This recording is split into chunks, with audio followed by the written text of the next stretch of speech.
So, hello everybody. This side Dr. Pradyuman Kaurav, currently doing my internship in Netaji Subhash Chandra Bose medical college. मैं FMG हूँ यार, foreign medical graduate, और मैंने Orenburg state medical university से अपनी graduation करी है। फर्स्ट अटेम्प्ट में एफएमजी वगैरह का क्लियर करके अभी इंटर्नशिप कर रहा हूँ।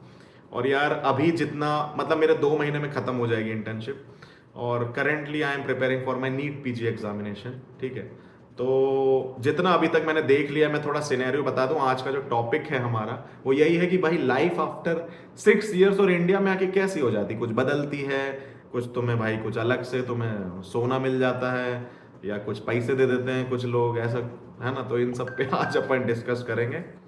तो मे भी हमको डिस्कस स्टार्ट करना चाहिए, है ना। भाई 6 ईयर के बाद क्या होता है, मैं अपनी जर्नी भाई पूरी 6 साल की ऑलरेडी बता चुका हूँ, मैं 6 इयर्स के बाद की बताऊंगा। तो 2024 के जून में मेरी डिग्री खत्म हो गई थी।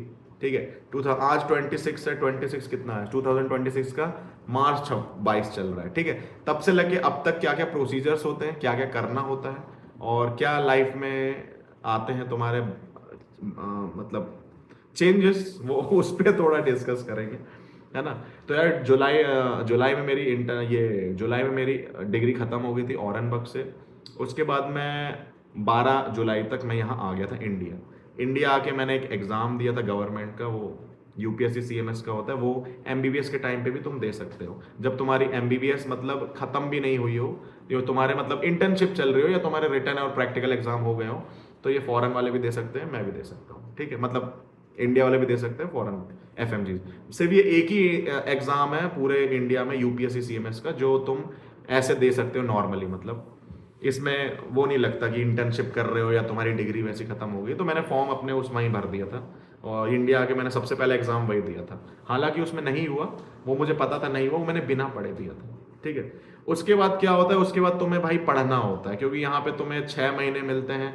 मैं 12 जुलाई को यहाँ आ गया, मतलब 10 जुलाई को आ गया था, 12 या 14 जुलाई को मेरा यूपीएससी सीएमएस का पेपर था। उसके बाद मैंने धीरे धीरे सब यूट्यूब वगैरह बैन पूरा बंद कर दिया था। सिर्फ मेरा इंस्टाग्राम ऑन था, उसमें मैं कोई पोस्ट नहीं डालता था। ठीक है, कुछ नहीं करता था, क्योंकि मैं अपने टाइम पे ऐसा इंसान था ना कि जब मैं यूट्यूब वीडियोस बनाता था तो लोग मेरे को बोलते थे भाई पढ़ ले, एफएमजी है तू, तेरा नहीं निकला तो तेरी नाक कट जाएगी। तो इस तरीके से मुझे कुछ टॉन्ट मिलते थे।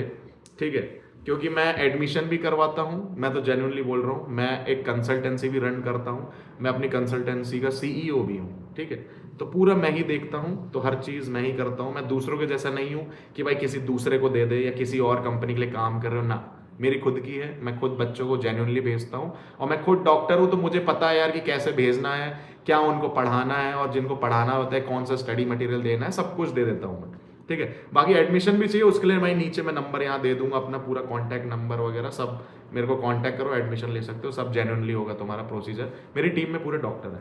ठीक है, अब ये तो चलिए एडमिशन की बात। तो मुझे लोग कुछ ऐसा तरीके से बोलते थे, तो उसके चक्कर में मेरा एफएमजी निकालना प्राइमरी गोल था। गोल तो मेरे अंदर था, बट लोगों को मैं ये बोल देता था कि तुम्हें जनवरी में बताऊंगा मैं। ठीक है, अभी ध्यान मत दो, क्योंकि मैं पढ़ता था यार, मेरे एकेडमिक्स ऑरेनबर्ग में जहां मैं रशिया में था, मेरे टॉप मतलब टॉप के तो नहीं बोलूंगा, बट अच्छे थे, एक्सीलेंट में थे, मेरे गंदे मार्क्स कभी नहीं आए, और मेरी रेटिंग भी बहुत अच्छी थी। जैसे मेरी 5 में से आउट ऑफ 5 रशिया में रेटिंग बनती, तो मेरी जो ओवरऑल 6 साल की रेटिंग थी वो 5.3 या 5 नहीं सॉरी 5 में से 4.3 या 4.4 के आसपास थी। तो मेरी बहुत अच्छी रेटिंग थी, मतलब एक्सीलेंट में ही था मैं, एक्सीलेंट नहीं गुड मान लो, एक्सीलेंट 4.7 के ऊपर आ जाते हैं। जो रेड डिप्लोम होल्डर होते हैं वो 4.7 से 5 के बीच के होते हैं। तो मैं ब्लू वाला ही था, ब्लू डिप्लोम होल्डर ही था मैं, क्योंकि मेरे 4.7 से कम थे, लाइक 4.3 और 4.4। ठीक है, और उसके बाद मैं यहाँ पे आया, सब कुछ हुआ भाई, मेरा स्वागत किया गया कि हाँ डॉक्टर बन गया हमारा लड़का, ये सब हुआ। उससे मैं खुश तो बहुत था, बट मतलब बाहर से जो खुश होते हैं वो तो था, बट अंदर ही अंदर एक चीज जो खाती है ना कि भाई प्रद्युम तू अभी डॉक्टर नहीं है। और तुम मानोगे नहीं, मैं अपने ये मतलब सबसे पहले टैब में आके मैंने, ये दिख रहा है ना, ये देखो, ये नीचे दिख रहा होगा, ये सबसे पहले डॉक्टर प्रद्युम कौरव ही लिखा था मैंने इसमें, कि इसको मैं रोज देखता था, इससे मुझे प्रेरणा मिलती थी। ठीक है इससे भाई मुझे अच्छा लगता था कि हाँ बन जाऊंगा, और पता था, मेरे को विश्वास तो था अपने ऊपर कि भाई बन ही जाऊंगा, ऐसा तो नहीं, इतना तो पागल नहीं हूं मैं कि नहीं बन पाऊंगा या मेंटल हूं। तो बन जाता, बट उसके लिए मेहनत करनी पड़ती है भाई। मेहनत के लिए हमने प्री प्लैडर मैंने 2 साल पहले से ले रखा था, ठीक है। तो मेरे ऑलमोस्ट 13 सब्जेक्ट्स मेरे नहीं सॉरी 15 सब्जेक्ट्स मेरे ऑलमोस्ट रशिया में मैं खत्म करके आया था। मेन जो बुक होती है ना मेरी पूरी 19 सब्जेक्ट होते हैं एमबीबीएस में, तो उसमें से 14 सब्जेक्ट की बुक्स में पूरी खत्म वहीं करके आया था। सिर्फ 4-5 सब्जेक्ट बचे थे जो कि मैंने मेन बुक से नहीं किया था, रैपिड रिवीजन से किए थे। अब तुम पूछोगे रैपिड रिवीजन क्या होता है, तो रैपिड रिवीजन ये होता है, ठीक है। जैसे ये रैपिड रिवीजन प्री प्लैडर का है, तो ऐसी 4 वॉल्यूम रहते हैं बड़े बड़े, तो इतनी इतनी सारी बुक्स का इतना कंपाइल करते हैं। अब इसी को मैंने पढ़ पढ़ के और इतना कंपाइल कर लिया था जो मुझे याद रखना था मेन, और वो याद के लिए वो इतनी सी मैंने बनाई है अपनी कॉपी, उसमें पूरा, ठीक है। तो ये किया, और ये अब मैं 6 साल मेरे मतलब पूरी जर्नी में एक्सप्लेन करता हूँ अभी। तो भाई डे 1 से पढ़ना स्टार्ट किया, ठीक है। बेसिक मेरा क्लियर था। सबसे पहला मैंने जीटी दिया, मेरे 136 या 140 के आसपास आए थे, तो मुझे पता चल गया था कि हाँ भाई 0 पे लेवल में तो नहीं हूँ, 150 के क्लोज ही हूँ, तो आराम से निकाल लूंगा मैं, डाउट इतना नहीं होता था। 1 महीने मैंने ऑलमोस्ट जितना मैक्सिमम सिलेबस था खत्म कर दिया, क्योंकि मेरे रोज टेंशन होती थी, निकलेगा नहीं निकलेगा, निकलेगा नहीं निकलेगा। पढ़ता था, मार्क्स कम आ जाते, कई बार ज़्यादा कई बार कम, कई बार ज़्यादा कई बार कम, ठीक है। तो यही होता रहा, और ऐसे करते करते दिसंबर आ गया। दिसंबर में फिर भाई एक साथ बहुत सारे रिवीजन, कम से कम मैंने 20 रिवीजन मार लिए थे अपने बुक्स के, पूरे बुक्स के नहीं, बुक्स के मैंने 2-3 ही मारे होंगे जो रैपिड रिवीजन है। बाकी फिर मैंने जो अपना शॉर्ट बुक थी मेरी, उसके मैंने मारता था और क्वेश्चन देता था, ठीक है। सबको यही करना है, सबको यही सुझाव दूंगा। ऐसे करते करते जब रिजल्ट आया तो मेरे 178 मार्क्स आए थे फर्स्ट अटेम्प्ट में। तो उस दिन से मैं ऑफिशियली इंडिया में डॉक्टर प्रद्युम्न कौरव बन गया, ठीक है। तो इंस्टाग्राम में देखोगे मेरे फोटोज वगैरह सब लगे होंगे, वो सब है ना। तो बहुत खुशी हुई यार, मतलब भाई रोना आ जाता है। तुम सीरियसली इतनी, मतलब घर में तुमने कभी अपने बाप को माँ को खुश नहीं किया होता है, ठीक है, क्योंकि तुम्हारा नीट में नहीं हुआ होता है, तुमने नॉर्मल ये गुलछर्रे उड़ाए होते हैं, ठीक है, पढ़ाई तुमने ढंग से की नहीं होती है। मैं तो वैसे उनमें से नहीं था, मैं पढ़ता था भाई किस्मत बोल लो या जो भी बोल लो, तुम्हारा नहीं होता है इंडिया में, इसलिए तुम बाहर चले जाते हो। तो मैं भी उसी में से था, पापा के पैसे खर्च नहीं करवाने थे इंडिया में, तो मैं बाहर चला गया, ठीक है। तो बाहर गया तो तब भी मैं सिंसियर, तो मैं वैसे नहीं बोलूँगा कि मैं बहुत सिंसियर स्टूडेंट था, कि ना मैंने कभी मस्ती करी या मैं नहीं किया। तो तुम मेरा इंस्टाग्राम और या मेरा यूट्यूब देखोगे तो रशिया में सबसे ज़्यादा, अगर मेरे टाइम पे मैं अगर बोलूँगा, अगर घूमा होगा ना तो मैं घूमा होगा रशिया में ऑलमोस्ट 20+ सिटीज़ में, हर समर विंटर्स में घूमने मस्त जाता था, ठीक है। मस्ती भी खूब करी है, पढ़ाई भी खूब किया है, और क्लासेस में भी अटेंटिव, ये सब किया। मस्ती अपने जगह, पढ़ाई मैंने अपनी जगह की, सब कुछ किया है। मतलब मैंने ऐसा नहीं कि भाई हाँ पढ़ ही रहे हैं, वो सब वाला काम नहीं है मेरा। अभी भी पढ़ता हूँ, मस्ती वस्ती सब करता हूँ, सब होता है। तो हर चीज़ का एक ड्यूरेशन होता है, हर चीज़ को लेके चलो। तो इसी चीज़ से जो जूनियर्स थे बहुत सारे इन्फ्लुएंस होते भी थे मेरे से, कि यार भैया आप कैसे मैनेज कर लेते हो, आप जिम भी चले जाते हो, कंसल्टेंसी भी चला रहे थे, एडमिशन भी करवा देते हो, हैं पढ़ते भी इतना अच्छा हो, एफएमजी भी निकाल लिया, सब कुछ मतलब मैं कर लेता था। क्लासेस में भी मेरा अच्छे नंबर आते थे, टीचर्स भी मेरे भाई अच्छे, सब मतलब सब अच्छे से होता था मेरा, ठीक है। तो ये सब वो मेरा एफएमजी निकला भाई उस दिन में, मतलब भाई 4 चांद लग गए, आंसू मेरे टपके। पहली बार मुझे इतनी खुशी हुई अपने जीवन में, नहीं तो कब भी नहीं हुई थी मुझे, ठीक है। ऑफिशियली मैं डॉक्टर बना, बहुत खुशी, मतलब इतनी होती है ना यार, मतलब उससे ज़्यादा अच्छी चीज़ तुम्हारे जीवन में कोई है ही नहीं, जिस दिन तुम डॉक्टर इंडिया में बन जाते हो ना, ठीक है। क्योंकि अपना नीट वाला सिस्टम नहीं होता, अपना एफएमजी वाला होता है। डिग्री तो भाई हज़ारों को मिल जाती है रशिया में, हज़ारों को, ठीक है। आज भी ऐसे लोग पढ़े हुए जिनके पास डिग्री है बट ऑफिशियली इंडिया में रजिस्टर्ड नहीं है, तो वो अपने आप को डॉक्टर लिखते हैं, वो लिखते हैं। तो ये उनकी मानसिकता है यार, उनको बहुत अच्छा लग रहा है इन सब में, बट मुझे तो वो बहुत फालतू चीज़ लगती है, वो 2 कौड़ी की चीज़ लगती है मुझे, कि भाई तुम इंडिया में हो और अभी तक डॉक्टर लिखते हो, तो मेरे हिसाब से वो डॉक्टर नहीं होता है यार, ठीक है, जब तक तुम्हारा एग्जामिनेशन क्लियर ना हो पाए। क्योंकि लाइफ के कोई ना कोई फेज में ना तुम्हें लोग बोल ही देते हैं कि हाँ भाई बाहर से पढ़ के आए, अच्छा नहीं निकला एग्जाम, अरे यार तुम आपका बेटा तो नहीं पढ़ता है। और मैं 2 स्टोरी बताता हूँ, मेरे यहाँ पे रिलेटिव्स भी रहते हैं, ठीक है। फिर मेरी ये इस घर के पीछे वाली आंटी भी रहती हैं, ठीक है। उनका बेटा भी भाई बाहर गया था पढ़ने, पता नहीं मेंटल उंटल होके आ गया या पढ़ता नहीं है, उसका नहीं हुआ। सेकंड या थर्ड ईयर में मेरे को टॉन्ट मारी थी, अच्छा बाहर से पढ़ने गए हो, अच्छा नहीं हुआ, मतलब नहीं होगा तुम्हारा भी, ऐसे करके मेरे को मतलब लेट डाउन करती थी। मतलब हाँ भाई आंटी, ठीक है, आपका दामाद जो भी मतलब साला आला उसका नहीं हुआ, तो मेरे को क्यों जोड़ रहे हो यार उससे। ऐसे ही मेरे भाई रिलेटिव, बहुत सारे रिलेटिव, बोलते उनका बेटा वहां गया था, हमारे टीचर का बेटा वहां गया था। मतलब इतने टॉन्ट यार, मतलब फर्स्ट ईयर से मैं टॉन्ट ही सुनता था कि हाँ भाई उनका बेटे का नहीं हुआ, उसका नहीं हुआ, बहुत टफ होता है, कोई मेंटल हो गया, 15-15 साल लग जाते हैं, कोई ऐसे मतलब इतनी कहावतें बताई जाती हैं कि मतलब भाई होगा ही नहीं तुम्हारा। मेरा क्यों हो गया मुझे समझ नहीं आया, ऐसे तो मेरा नहीं होना चाहिए था। तो भाई दिक्कत ये ना कि पहले इंग्लिश प्रोग्राम नहीं थे, आजकल रशिया और जितनी भी अब्रॉड सिटीज है, चाइना, चाइना तो मैं हटा ही देता हूँ लिस्ट से, मतलब कजाकिस्तान, किर्गिस्तान, ठीक है, और जॉर्जिया, सब जगह इंग्लिश प्रोग्राम है भाई, बहुत अच्छा बच्चे स्कोर कर रहे हैं, पढ़ रहे हैं बच्चे, एफएमजी फर्स्ट अटेम्प्ट में निकाल रहे हैं, ठीक है। तो आजकल ऐसी प्रॉब्लम नहीं आ रही। पहले रशियन कोर्सेज थे तो यार बच्चे नहीं कर पाते थे, या तो वो बहुत असल मानसिकता जो कम होती वो वाले स्टूडेंट होते जिनका नहीं निकलता, या जो मेहनत ही नहीं करना जानते हैं उनका नहीं निकलता, नहीं तो बाकी सबका निकल जाता है जो शिद्दत से पढ़ता है, ठीक है। तो ये तो मत ही सोचो कि नहीं निकलता। बहुत बच्चे मेरे से पूछते भैया नहीं निकलता है क्यों जाए, अरे नहीं निकलता है तो भाई निकलेगा, मेहनत करोगे तो निकलेगा ना।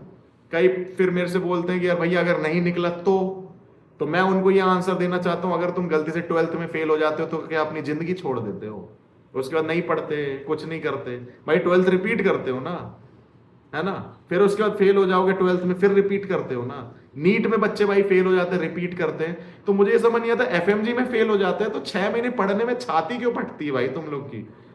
तुम ये क्यों बोलते हो कि भैया जिंदगी उसके बाद क्या होगा, अरे कुछ नहीं होगा, ये बुक है, तुम अगर फेल हो गए फिर से पलटाओ पन्ने, फिर से पढ़ो, फिर उसके बाद दो, फिर फेल हो गए फिर दो, देते जाओ। ऐसा नहीं कि जिंदगी तुम्हारी बर्बाद हो जाती है या कुछ हो जाती है, ऐसा कुछ नहीं है, तुम्हारी मानसिकता है भाई, जो तुम जो भी गलत सलत जो भी सोचते हो। बट मेरे हिसाब से तो फर्स्ट अटेम्प्ट में हो जाता है सबका, है ना, मैक्सिमम का हो जाता है, जिसका नहीं भी होता है सेकंड अटेम्प्ट में हो जाता है उसका।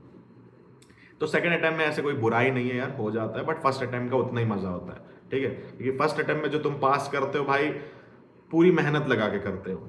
जैसे अभी मैं नीट पीजी का पढ़ रहा हूँ, मैं अपनी पूरी जी जान लगा के पढ़ रहा हूँ, ठीक है। सेकंड अटेम्प्ट में मुझे इतना मजा सा नहीं आएगा, मेरे को लगेगा अरे यार क्या बोरियत है, छोड़ो यार इसको, ठीक है।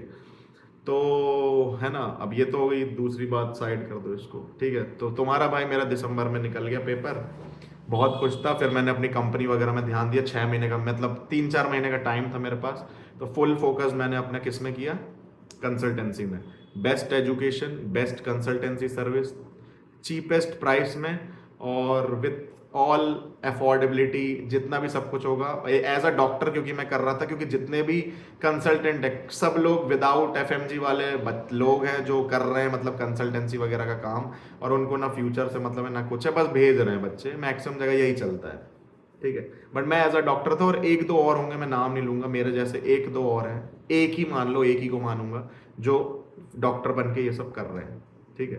तो उनमें से मैं एक था, ठीक है। मेरे साथ बहुत सारे फ्रॉड लोग भी जुड़े, ठीक है, उनसे मैंने सीखा फ्रॉड कैसे किया जाता है, मतलब ठीक है, उनने मेरे को अपने टीम में लेने की कोशिश करी, बहुत सारे लोग थे, ठीक है। और जो पहले से ही मेरे साथ फ्रॉड कर रहे थे उनसे ही मैंने सीखा कि हाँ यार अच्छा, मतलब मेरे साथ फ्रॉड ही हो रहा था इतने सालों से, मतलब मैं बच्चों का फ्यूचर और नहीं देखूं, मतलब उनका ये कहना था कि भाई तू इतना टेंशन क्यों लेता है, एडमिशन पे ध्यान दे, तू क्यों मतलब इतना सोचता है। मैं बोला यार मैं भी स्टूडेंट हूं ना यार, मेरे साथ आज गलत होगा तो मैं क्यों नहीं सोचूंगा, है ना। तो ऐसे ही अगर मैं किसी स्टूडेंट का सोच रहा हूँ कितना मेहनत से अपने भाई पैसा देके बाहर जाता है, तो मैं क्यों उसकी हेल्प ना करूं, मुझे सिर्फ इतना फिलिंग द ब्लैंक्स दे दो, उसमें आंसर नहीं निकलता था और चुप हो जाते थे, और पूरे अनपढ़ लोग रहते थे जो ये एडमिशन वगैरह करवाते थे। बहुत हो गया है भाई ये सब, मतलब बहुत बुरा हाल है इन सब चीज़ों का भी, ठीक है। तो चलो ये छोड़ो, 3-4 महीने मैंने अपने उसमें ध्यान दिया। उसके बाद भाई मेरी लगी इंटर्नशिप। अब इंटर्नशिप लगने से पहले नोटिफिकेशन आता है, ठीक है। नोटिफिकेशन आने तक मतलब जो तुम्हारा मार्च में मेरा नोटिफिकेशन आया था, फिर वो मार्च से शिफ्ट हो गया क्योंकि उस टाइम मेरा एफएमजी का एलिजिबिलिटी सर्टिफिकेट नहीं मिला था, तो वो सब मिलने में टाइम लगता है, ठीक है। तो उसके लिए क्या करना होता है कि भाई फॉर्म आता है, वो फिल इन करना होता है, वीज़ा वगैरह की जो डेट्स होती है, जैसे मैं नॉर्मली दिखाता हूँ, जैसे ये मेरा पासपोर्ट है, इसमें मेरे जितने भी 6 साल के वीज़ा लगे हैं ना, और ये स्टैंप लगे हैं, ये सब, ये स्टैंप, फिर ये स्टैंप, इनकी डेट्स होती है, हर किसी की डेट होती है कि भाई इस टाइम पे तुम्हें कब गए, कब, ये पूरा भर के ले जाना पड़ता है वहाँ, कहाँ पे, नेशनल मेडिकल कमीशन जो दिल्ली में है, ठीक है। अब ये कैसे, तुम क्या बोलोगे भैया एक साथ सबको बुला लेते हैं, तो ऐसा नहीं होता है, ये अल्फाबेटिकल ऑर्डर में होता है, ठीक है। जैसे कि ए से अजरबैजान, ठीक है, तो अजरबैजान में जो ए से कॉलेज होगा या बी से होगा या जो भी कॉलेज होगा पहले उसका नाम आएगा। फिर बी से बेलारूस आता है, वहां पे भी बच्चे कुछ कुछ जाते हैं, ठीक है। तो हर जगह कॉलेज है। तो बेलारूस के मिन्स यूनिवर्सिटी है, तो वो सब कुछ कुछ आते हैं। फिर औरनबर्ग मेरा मतलब बहुत लाट मैं बाद में आया था। जैसे ए बी सी डी के बाद कंट्री वाइज आर आएगा रशिया। रशिया में भी ए से कॉलेज चलते हैं, A B C D E F G H I J K से कजान, ठीक है। फिर के एल एम एन ओ से फिर औरनबर्ग फिर आया। फिर मेरा मार्च अप्रैल मतलब हो लग गया था। अप्रैल में मैं अपना सर्टिफिकेट लेने गया दिल्ली में, और मैं बैंगलोर से दिल्ली गया। वहाँ पे भाई बहुत अच्छा लगा, बहुत लोग आए थे, मतलब मेरे यूनिवर्सिटी वाले पूरे, हम लोग का पूरे अच्छे से चेकिंग करी। और एक एक फॉर्म की बहुत डिटेल चेकिंग होती है। नीट स्कोर अपना रखना रहता है तुम्हें, ठीक है। मेरे टाइम पे बहुत सारे बच्चों ने नीट स्कोर घुमा दिया था, तो वो डाउनलोड कर सकते हो तुम पास, मतलब वो सब। और जिसके पास नहीं था तो उन लोग ने भाई कोर्ट में वो सब एफिडेविट बनवा के सब कुछ कर लिया था, जो मतलब वो रहता है। तो जाने से पहले नीट स्कोर वगैरह तुम जिंदगी भर रखना अपने साथ, क्योंकि काम आता है वो, ठीक है। वहाँ डॉक्यूमेंट्स थॉरोली चेक होते हैं, फिर स्टैम्प पेपर में मार के तुम्हें एफएमजी का एलिजिबिलिटी सर्टिफिकेट जो रहता है, इक्विवेलेंस सर्टिफिकेट, कि हाँ भाई अब तुम एलिजिबल हो अपनी कंट्री में लाइसेंस टू प्रैक्टिस के लिए, वो तुम्हें मिल जाता है। उसके बाद तुम भाई, मैं आया गया था जबलपुर, जहाँ मैं जहाँ रहता हूँ। फिर यहाँ आके एक दो दिन बाद मेरी इंटर्नशिप का वही नोटिफिकेशन जो मैं बता रहा था, जो डिले हो गया था, वो आया। उसको मैंने भरा, ठीक है। उसके बाद उसमें सीट अलॉटमेंट होता है डोमिसाइल के हिसाब से, तुम्हें कॉलेज प्रेफरेंस डालनी होती है। तो मैं पहले सतना मक्का ले रहा था, क्योंकि मुझे लगता था जैसे एमपी में सबसे best Mahatma Gandhi medical college जो है इंदौर का वो है। सेकंड नंबर का जो बेस्ट है नेताजी सुभाष चंद्र बोस मेडिकल कॉलेज जबलपुर, जिसमें मैं हूँ अभी, तो मेरे होम टाउन का था।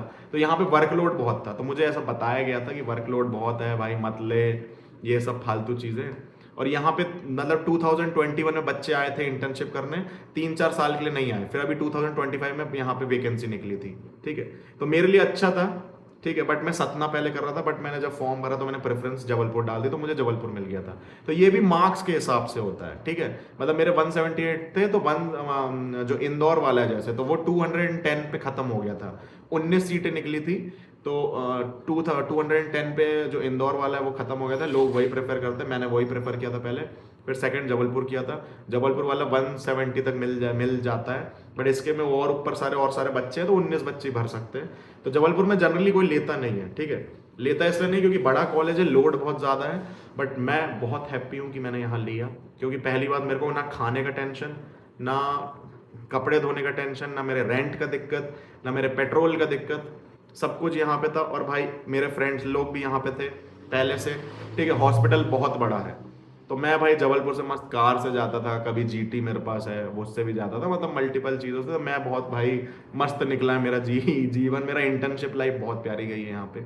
सर लोग भी भाई बहुत अच्छे हैं, सब ने बहुत सपोर्ट किया, पूछते थे यहाँ ओपीडी राउंड, ठीक है। हर में मतलब मेरी सर्जरी से स्टार्ट हुई, तो सबसे पहले यहाँ पे भाई हम लोग का जिस दिन जाते हैं अच्छे से बन ठन के गया था मैं, हाँ भाई डॉक्टर है। यहाँ पे हम लोग जैसे रशिया में थे, तो हमें लगता था कि यहाँ पे थोड़ा बहुत स्ट्रिक्ट माहौल होगा यार, रैगिंग वैगिंग लेते हैं। तो मैं भी वही सोचता था कि यार इंटर्न में हम लोग की रैगिंग लेंगे ये सब, बट रैगिंग वैगिंग ऐसा कुछ नहीं होता है। वो फर्स्ट ईयर जो एमबीबीएस के होते हैं उनकी लेते हैं, ठीक है। बट जब इंटर्नशिप हो जाती है तो नहीं लेते। तो मैं भाई बिल्कुल कूल डूड बन के, मतलब सेट शर्ट इन करके, नॉर्मल जूते अच्छे, बिल्कुल टिप टॉप, नहा धो के पूरा एप्रन पहन के फिर जाता था। सब ऐसे ही करते थे, ठीक है। फिर वहाँ पे भाई जो हमारा रोस्टर निकलता है, ठीक है, तो रोस्टर निकलता है, उसके हिसाब से पोस्टिंग्स रहती है पूरे साल भर की, तो उस हिसाब से पोस्टिंग लगती है। इसके पहले जो वहाँ पे स्टूडेंट सेक्शन, हर कॉलेज में यूनिवर्सिटी में स्टूडेंट सेक्शन होता है, तो यहाँ पे हम लोग गए थे स्टूडेंट सेक्शन में। वहाँ पे मेरे फिर से सर्टिफिकेट और जो डॉक्यूमेंट्स थे पूरे वेरीफाई हुए, और वेरीफाई होने के बाद मेरे को फिर नोटरी साइन करवानी थी कि हाँ मेरी यहाँ इंटर्नशिप है, मेरे डॉक्यूमेंट्स रियल हैं, ये सब पूरा ओके, मतलब मेरी इंटर्नशिप लग गई यहाँ पे। फिर 16 मई से मेरी लग गई सर्जरी में पोस्टिंग। सर्जरी में भाई नाइट ड्यूटी मेरी सबसे पहले लगी, यहाँ पे आर्यन सर थे हरियाणा के, वो थे यहाँ पे general surgery first year, second year junior, हाँ सेकेंड ईयर रेसिडेंट थे, तो पीजी थे मतलब। तो उन लोग के साथ लगी, तो भाई बहुत मस्त माहौल। उनने भाई मेरी नाइट आईसीयू में लगी थी, पहले दिन ही मेरी नाइट आईसीयू लग गई। मैं थे और मेरे एक और फ्रेंड था, मस्त नाइट में जाते थे, सुबह आते थे, वहीं से कभी कभी मैं लाइव भी करता था। तो मैंने समझा हाँ बीपी लिया भाई, क्या क्या सीखा। अब लोग बोलेंगे भैया सीखते क्या थे, तो भाई बीपी नॉर्मल सक्शन लेना, जिसका मतलब जिसका ईटी ट्यूब डली होती है कि उसमें माउथ में भाई फ्रॉथिंग होती है, स्पूटम जमा हो जाता है तो सक्शन वगैरह लेना होता है। बीपी तो हर बार सर भाई आईसीयू में बीपी बीपी लेते रहो तो बहुत बीपी लगे, ठीक है। और यही सब काम था, और बीपी सक्शन और सीपीआर भी दिया था, जो लोग भाई डेथ हो जाती थी जिनकी, उसको पकड़ पकड़ के सीपीआर देते थे, टाइम नोट करते थे, जो भी था ये सब था। उसके बाद मेरी लगी कैजुअलिटी। भाई जो मेन तुम्हारा सीखने का होता है ना, तुम किसी भी वार्ड में कुछ नहीं सीखोगे, सबसे ज्यादा तुम कैजुअलिटी में सीखोगे। कैजुअलिटी क्या होती है? तुम्हारा इमरजेंसी डिपार्टमेंट, ठीक है। लोग जैसे रात में आते हैं भाई, बम से फट गया कोई, किसी ने चाकू मार दिया मुंह पे, भाई मेरा तुम फोन देखोगे ना, सीरियसली फोटो ही फोटो, इतनी फोटो है ना, मतलब मैं दिखाता हूं मैं, ठीक है। मतलब इतनी फोटो भाई, किसी की माँ ने काट दिया उसको, किसी की भाई गर्दन कट गई, किसी भाई थ्रेशर चला रहा था तो मुंह, भाई इतने केस आते थे रात में कि मैं भाई पागल हो जाता था कि भाई कैसे संभालते हैं मतलब लोग यहाँ पे, इतने केस आते थे। तो वो सब देख के भाई मैं बहुत ज़्यादा मेरे को वो लगा, ठीक है। तो ये देखो, रुको, हाँ ये देखो, ये ठीक है।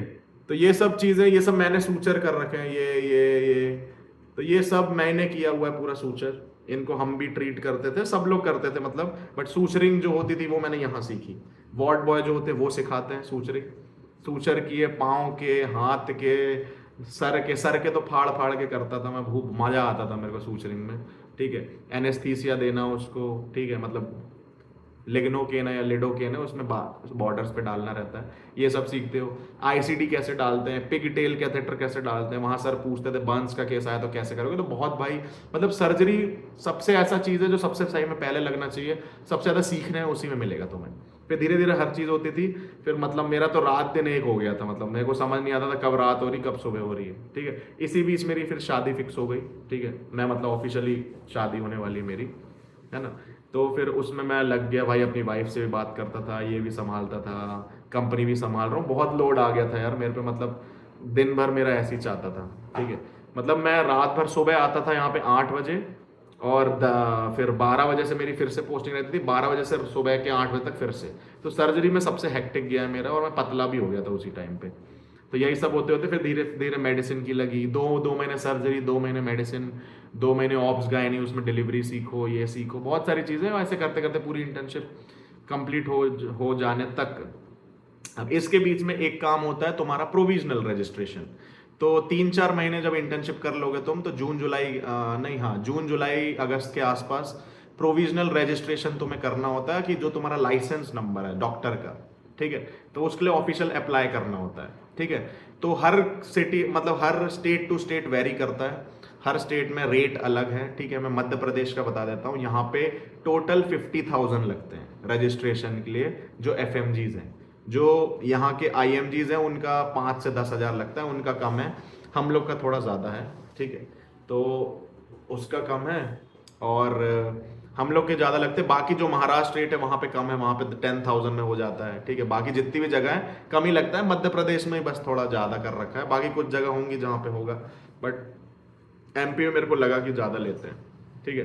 तो 25,000 फॉर, अब 50,000 में से 25,000 प्रोविजनल रजिस्ट्रेशन, जो प्रोविजनल नंबर आता है डिग ये लाइसेंस का, कि मतलब लिखूंगा ना मैं डॉक्टर प्रद्युम्न कौरव एमबीबीएस, उसके बाद लाइसेंस नंबर रहता है मेरा, ठीक है, एमपी का रजिस्टर्ड, कि मैं रजिस्टर्ड मेडिकल प्रैक्टिशनर हूँ ऐसे। तो वो लाइसेंस नंबर वहाँ पे जाके पूरा डॉक्यूमेंटेशन फिर से होता है, और वो डॉक्यूमेंट, अब जो ये डॉक्यूमेंट्स है ये 2 जगह भेजा जाता है। एक तुम्हें भेजा जाएगा मुझे, कि नोटरी के साथ, कि हाँ भाई मैंने जो डॉक्यूमेंट भेजे हैं वो सही है, कंपनसेशन, मतलब बहुत सारे डॉक्यूमेंट मांगते हैं वो लोग, ठीक है। और एक डॉक्यूमेंट तुम्हारी यूनिवर्सिटी में भेजा जाता है, तो यूनिवर्सिटी से नाता नहीं तोड़ना है, ठीक है।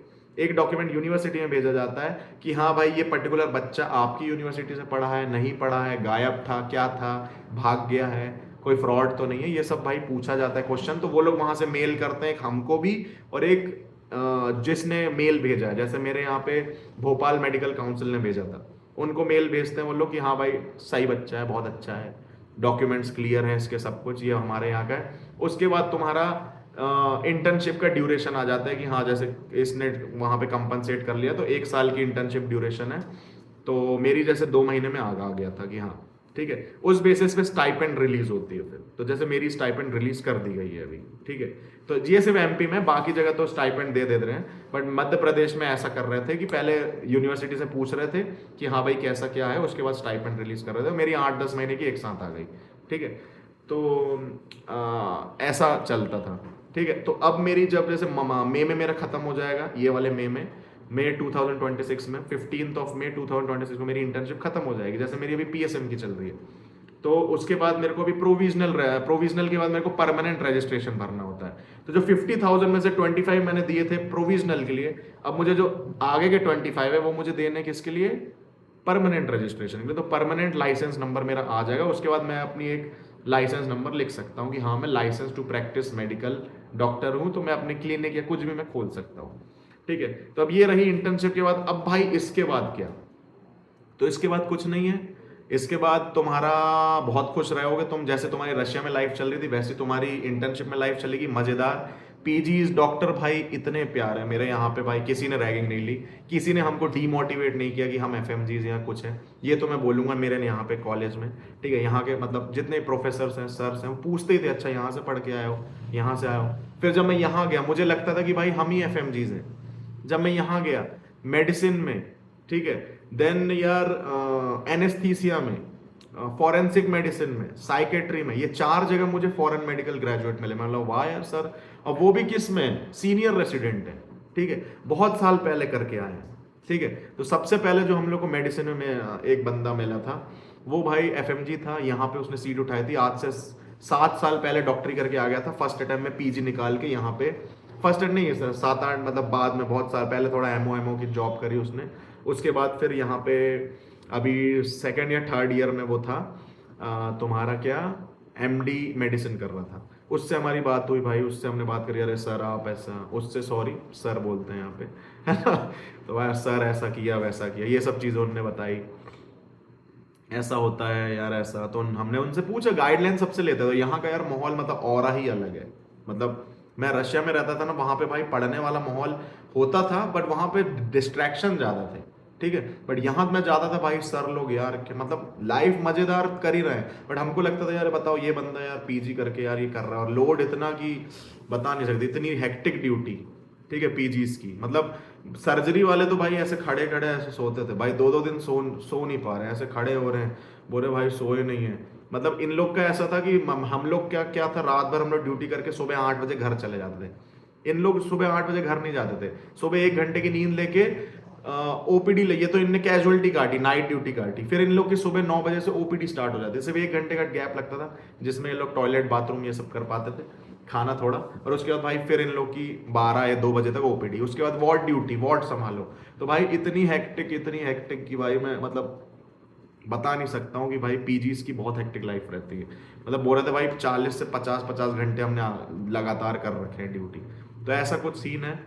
और ये तो रहे पीजीज की, और बाकी हम लोग ने पार्टीज भी बहुत करी यहाँ पे। सर हम लोग मतलब यहाँ पे जो नॉर्मल एमबीबीएस वाले बच्चे थे वो आते नहीं थे, और हम लोग भाई सिंसियर, हम लोग हर दिन जा रहे हैं, कितना भी बुला रहे हैं वो लोग, हम जा रहे हैं भाई, काम कर रहे हैं। तो हम लोग की इमेज इतनी अच्छी हो गई थी भाई मेडिकल कॉलेज में कि हमारे चक्कर में नोटिस आया किनको, एमबीबीएस वाले छात्रों को जो यहाँ से कर रहे हैं कि भाई तुम लोग नहीं आते हो, एफएमजीज कितना अच्छे सीख रहे हैं, इतना सब कुछ सीख लिया है भाई। फिर उन लोग को ही बुलाने लगे, वो हमसे चिढ़ रहे कि भाई तुम्हारे चक्कर में हमको भी आना पड़ता है। हम बोले यार हम तो सीखेंगे ही, हमने कुछ सीखा नहीं है। तो भाई हमारे चक्कर में उनको ही बुलाने लग गए, फिर उन लोग से भी दोस्ती हो गई, हर चीज़ हो गई, ठीक है। और मेरे दोस्त थे ही ऑलरेडी यहाँ पे, बहुत सारे पीजी कर रहे हैं, और जबलपुर में काफ़ी दोस्त हैं मेरे, हर मतलब एमपी में बहुत सारी जो कॉलेज है मेरे साथ के हैं, तो हर कॉलेज में दोस्ती है मेरी, ठीक है। तो ऐसे ऐसे था। और यहाँ पे फिर सर के साथ भाई पार्टी, कभी बाहर डाइन आउट में जा रहे हैं, ठीक है। तो जैसा वहाँ चल रहा था वैसा ही यहीं पे चल रहा है, दोस्तों के साथ मजे चल रहे हैं, रात में कभी जा रहे हैं। तो मेरी भाई इंटर्नशिप में बहुत प्यारी लाइफ गई, दोस्त भी मुझे बहुत सही मिले यहाँ के, सब लोग अलग अलग जगह से। तो मेरे साथ जो यहाँ पढ़ रहे हैं वो यूक्रेन के भी हैं, किर्गिस्तान के भी हैं, रशिया के भी हैं, जॉर्जिया का कोई नहीं है, और कजाकिस्तान के हैं, ठीक है, और रशिया के तो हैं, ठीक है। बस इतनी जगह के हैं, कुछ कुछ जगह पे जॉर्जिया के हैं, फिलीपींस के, अलग अलग जो यूनिवर्सिटी वहाँ पे, बट मेन इतना ही है, ठीक है। तो ये सब कुछ मेरा सीन चला, और अभी ख़त्म होने वाली है, अभी पीएसएम हम लोग की चल रही है, और फिर हाँ, फिर मैं बता रहा था कि दूसरे, फिर जब एनेस्थीसिया में गए हम, एनेस्थीसिया में कम से कम 8 से 10 एफएमजी फॉरेन मेडिकल ग्रेजुएट भाई ऑलरेडी वहाँ पे कर रहे हैं। कोई जूनियर रेसिडेंट है, कोई एसआर बन गया है, किसी की भाई एनेस्थीसिया कंप्लीट हो गई। एनेस्थीसिया में तुम्हें बहुत मतलब जितने भी कॉलेज है हर जगह तुम्हें मिल जाएंगे एफएमजीज बहुत सारे हैं। तो कुछ नेपाल की करके आई थी मैम, कुछ जॉर्जिया के थे, कुछ रशिया के थे, ऐसे करके आए थे, एक दो चाइना वाले भी थे। ठीक है, फिर उसके बाद हम लोग की फॉरेंसिक मेडिसिन लगी, उसमें पोस्टमार्टम भाई दबा के किया हमने। मतलब इतना फाड़ फूड़, मतलब इतना है कि मैंने अपनी कज़न को तक दिखा दिया कि चल तेरे को भी दिखाता हूँ। वो भी मस्त गई थी मेरी कज़न, और उसको भी दिखाया, मस्त मैं कर रहा था फाड़ फूड़ सब, मतलब हर चीज़ खोल खाल के हर चीज़ करी। और उसमें हम लोग को एक सीनियर रेसिडेंट मतलब कंसल्टेंट टाइप के सर थे, उनसे मुलाकात हुई। वो हम लोग को बैठ के उन्हीं ने हमारा पूरा मतलब वो लिया था, जो फर्स्ट, जैसे मान लो फर्स्ट टाइम जाते हैं वहाँ पे, मतलब कोई भी ड्यूटी पोस्टिंग करने, जैसे फॉरेंसिक की लगी तो एप्लीकेशन लिखना पड़ता है, उसके बाद हर जगह सब बैठते हैं, तब हम लोग से पूछा जाता है कि हाँ कहाँ से है, क्या नाम है, ये सब। तो सर थे वो, हम बैठे, बहुत देर बाद उन्होंने बताया कि मैं भी एफएमजी हूँ, मैं करके आया हूँ नॉर्दर्न स्टेट से। मतलब वाह यार सर, बहुत साल पहले करके आया था। उनने पूरा बताया कि ऐसा ऐसा है, मैंने यहाँ करा है, तो वहाँ मिले। फिर साइकेट्री में मेरे को मिले थे सर, ठीक है, उनने तो 3-4 साल पहले की है, वो रशिया के थे वो भी, ठीक है। उनने पता नहीं कहाँ से करी है तो मुझे पता नहीं है, बट एफएमजी थे। साइकेट्री में भी सेकेंड ईयर चल रहा है उनका। तो ऐसे ऐसे मिल जाते हैं यार तुम्हें, ठीक है। फिर यहाँ पे कंसल्टेंट और एसोसिएट प्रोफेसर भी है। एक यहाँ पे हम लोग के जबलपुर में एनेस्थीसिया के एसोसिएट प्रोफेसर है, उनके बेटे का भी एडमिशन करवाना है बाहर, तो उनने मुझे बुलाया था पर्सनली कि हाँ, उनको पता था कि हाँ मैं करवाता हूँ, मेरी कंपनी वगैरह है। तो उनने वही बोला था कि यार मेरा बेटा तो नालायक है, इसका तो मुझको लगता नहीं है मुश्किल ही हो पाएगा, पढ़ता लिखता है नहीं, तो बाहर ही भेजना है। तो फिर उनने बताया कि मैं यूक्रेन से करके आया हूँ। तो सर ने 1998 में यूक्रेन से करके आए थे, और अभी जबलपुर के सबसे सीनियर मोस्ट एनेस्थीसियोलॉजिस्ट है, एसोसिएट प्रोफेसर है यहाँ पे जबलपुर हॉस्पिटल में, इंचार्ज भी है, और खुद की क्लिनिक भी है, और ऐसी बहुत सारी चीज़ें करते हैं। नाम मैं नहीं लूँगा, कभी पर्सनली मिलोगे तो बता दूंगा मैं, ठीक है। बहुत ओल्ड हैं वो भी, ठीक है, मतलब 60-70 एज के होंगे वो, 60-70 55 60 तक मान के चलो, बट एजेड लग रहे थे, है ना। तो उनसे ही मिला मैं। और तो ये सब कहानियां यार जो इस साल मेरे साथ हुई, पार्टीज वगैरह तो सही सब करी हमने, ठीक है। और इसके बाद अभी मैं परमानेंट रजिस्ट्रेशन के लिए जाऊंगा, उसके लिए भी कॉल आएगा कुछ टाइम बाद। इंटर्नशिप मेरी कंप्लीट होने वाली है, और उसके बाद भाई जितना ये सब है, इंटर्नशिप के पहले पहले तुम्हें क्या करना पड़ता है, नीट पीजी का फॉर्म भरना पड़ता है। तो अभी आई सेट का और नीट पीजी का फॉर्म मैं भरूंगा, वो मेरे को देना है, तो उसी की तैयारी भी लगी चल रही है हमारी। ये बुक्स देख रहे होगे, ये सब तैयारी है, बायोकेमिस्ट्री सब भाई लगे हुए हैं, ये सब पढ़ाई करने में हम भी, है ना, कि भाई पीजी में भी हो जाए, तो पढ़ाई तुम्हारी रुकेगी नहीं। तो एफएमजी निकालने के बाद यही तुम्हारा 1 साल का है। तुम इंटर्नशिप जाओगे तब थक जाओगे, तब मन नहीं लगेगा, उसके आखिरी में दिसंबर या जनवरी से जो तुम्हें अपना पीजी का प्रिपेयर कर सकते हो। तो ऐसी कुछ लाइफ होती है। और दूसरों ने, मैंने मतलब शायद किसी और ने बनाई होगी ऐसी वीडियो, बट मैंने जो रियल लाइफ एक्सपीरियंस है वो मैंने तुम्हें बताया। तो होप सो भाई तुम्हें मज़ा आया होगा और तुम पसंद करोगे मेरी video. Thank you so much, like my video. और ऐसी लंबी लंबी, मेरी वीडियो थोड़ी लंबी रहती है बट बहुत इन्फॉर्मेटिव लगेगी, तो ऐसे देखते रहना डॉक्टर प्रद्युम्न गौरव को। Thank you so much for watching my video and नमस्कार। और जिसको भी एडमिशन लेना हो, you can directly contact to this number, यहाँ मैं नीचे लगा दूंगा यहाँ पे अपना नाम और फ़ोन नंबर, तो उसमें डायरेक्टली मैसेज कर सकते हो, कॉल नहीं मैसेज करना। तो अब हमारी कंपनी का फीस स्ट्रक्चर वगैरह सब मैं भेज दूंगा तुम्हें, ठीक है। So thank you so much and बस thank you, like share and subscribe.